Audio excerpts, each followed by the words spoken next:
और PM news network में दोस्तों आपका स्वागत है। मैं हूं आपके साथ राशिद ज़हीर। राहुल गांधी को पुंछ में घूमते हुए देखा, उन लोगों के घरों के अंदर जाते हुए देखा जिन पे वो गोलीबारी का निशान बना दिया गया था इसी युद्ध में, मतलब कन्फ्लिक्ट में।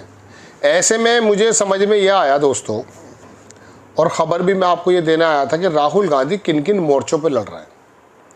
जहां एक तरफ वो भारतीय जनता पार्टी और आरएसएस की विचारधारा से देश को मुक्त करना चाहते हैं, मोदी जी के ओरा से लोगों को बाहर निकाल कर लाकर खड़ा कर देना चाहते हैं। ऐसे में उनकी लड़ाई खाली मोदी जी आरएसएस की विचारधारा से नहीं है। कांग्रेस का जो डेलीगेशन या जो ऑल पार्टी डेलीगेशन गया है दुनिया से बाहर ये बताने के लिए कि साहब पाकिस्तान कितना बड़ा जालिम है और हम पर कितना बड़ा जुल्म किया है, इसके अंदर जो राजनीति हुई है, राहुल गांधी को इस मोर्चे से भी निपटना पड़ेगा। इनका तो मालूम था शशि थरूर साहब का बड़ा शानदार व्यक्ति हैं, लेकिन मोदी जी के ऑरा में आ गए। अब ये भी क्या करें, इतने ज़माना हो गया है नेताओं को घर बैठे हुए, इनको भी सत्ता चाहिए, इनको भी वही प्रोटोकॉल चाहिए जो इसके ये आदित है।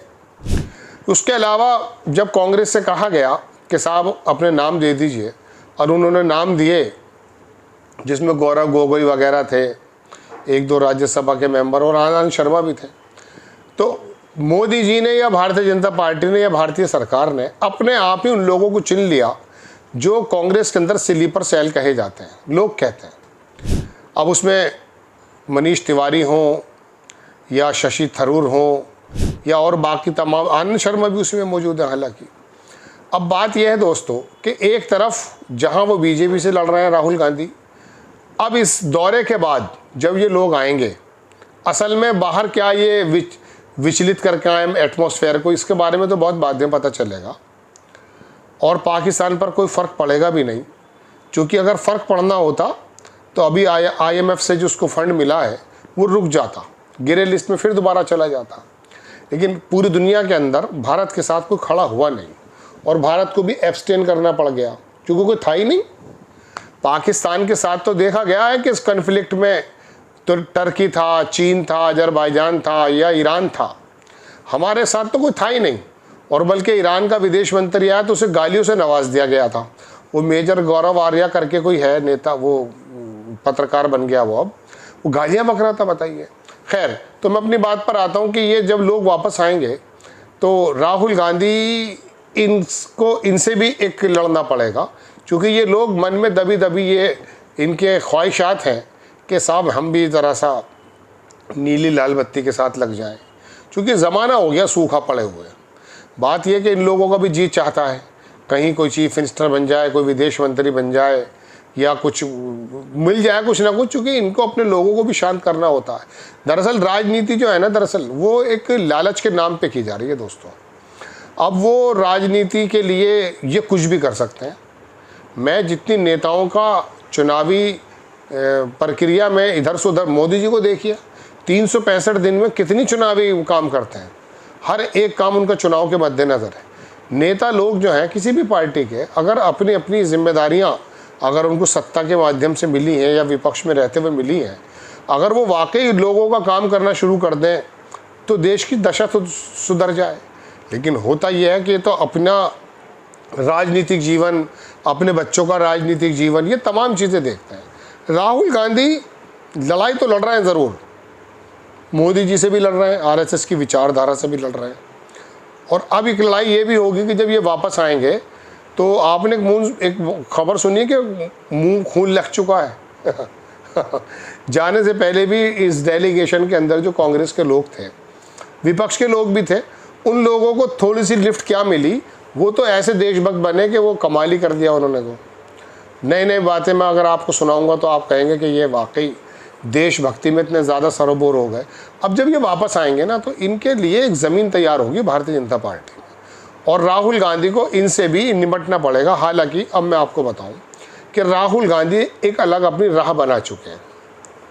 एक फिल्म आई थी गाइड, उसके अंदर भी एक मोक्ष को प्राप्त करने के लिए देवानंद को एक चीज़ मिल जाती है। एक फिल्म आई थी महेश भट्ट की अर्थ, उस फिल्म को देखिए, वो भी निकल जाता इन तमाम चीज़ों से।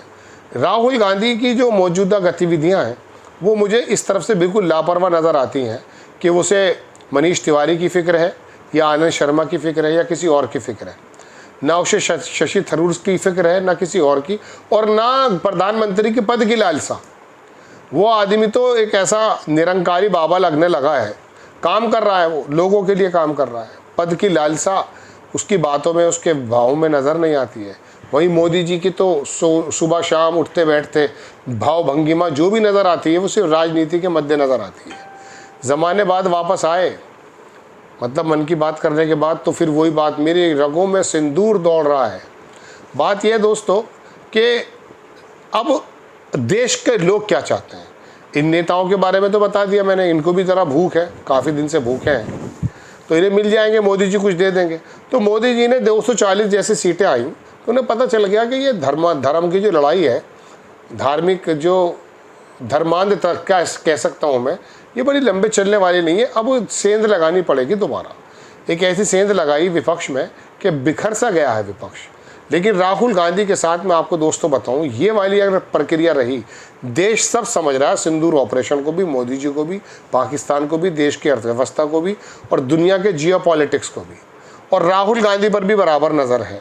वो देश की जनता, राहुल गांधी के पास अगर संसाधन रहे, उसके पास इलेक्शन लड़ने की मशीनरी अगर हुई कार्यकर्ताओं के रूप में, तो आपको मैं बता दूं कि ये इस मॉब को, जो देश के अंदर ये सोचता है कि नहीं अब कुछ चेंज होना चाहिए, बहुत दिन हो गए जुमलेबाजी की सरकार, राहुल गांधी अपने इस ओरिजिनल और सच्चे ऑरा से लोगों का दिल जीत सकते हैं। तो मैं बता ये रहा हूँ कि अब तक तो लड़ाई उनकी बीजेपी और आरएसएस की विचारधारा से थी, अब अपने ही अंदर इन लोगों से भी होगी, क्योंकि अब ये आने के बाद हल्की बल्कि देंगे। देख लीजिएगा इनका रोल क्या होगा, ये अलग बदले में नज़र आएंगे। जैसे मैं भी निशिकांत दुबे को देख रहा था, सऊदी अरब में जाके बदल गया भाई कि ये बोल रहा है कि वो आतंकवाद का कोई धर्म नहीं होता, यहाँ पर वो कपड़े से पहचान रहा है सबको। कहने का मतलब ये है कि जब ये वापस आएंगे डेलीगेशन, और इसके अंदर वो शरद पवार की बेटी हो या कांग्रेस के नेता हो, सब लोग, अब तो मुझे डीएमके भी शक लग रहा है, हालांकि डीएमके बड़ी शानदार पार्टी है, वो गई है ना वहाँ पर, कनिमोजी क्या नाम है उनका। तो बात यह है दोस्तों कि अब ये इंडिया गठबंधन के लोग भी करवट बदलेंगे, और कांग्रेस के अंदर तो ये शुरू से है ही, ये एक तबका था, 23 लोग थे, 21 लोग थे, ये पहले से ही जो है अलग इन्होंने राह इख्तियार कर ली थी, इनको वो बराबर समय नहीं मिल पा रहा था। भाई राहुल गांधी 24 घंटे आप ही को देंगे क्या है, बस ये चाहते थे। बस मेरा जो मशवरा है, सबसे शानदार मशवरा मेरा है, इनके दिमागों में ये हवा भर गई थी। और राहुल गांधी चूँकि नए लड़के हैं, नए आए हैं, हमारे बाद में आए राजनीति, तो हमारे ऊपर करेंगे। अरे भाई मेरे, वो दुनिया भर घूमा हुआ व्यक्ति है, उसके रगों में सिंदूर नहीं, उसकी रगों में राजनीति है। तो वो बहरहाल उसका एक अलग रास्ता है, उस रास्ते पर राहुल गांधी चल रहे हैं। और यकीन मानिए मुझे ऐसा लगता है कि अब लोगों की समझ के अंदर भी थोड़ा सा इजाफा हो रहा है, और वो समझ रहे हैं कि राहुल गांधी की सोच क्या है, राहुल गांधी की लड़ाई क्या है, और देश के असल मुद्दे दरअसल राहुल गांधी उठाना है। आपको खबर कैसी लगी अपनी राय कमेंट्स बॉक्स में ज़रूर दीजिए। चैनल को सब्सक्राइब कीजिए, शेयर कीजिए। नेक्स्ट टाइम मैं किसी खबर के साथ हाजिर होता हूँ। जय हिंद।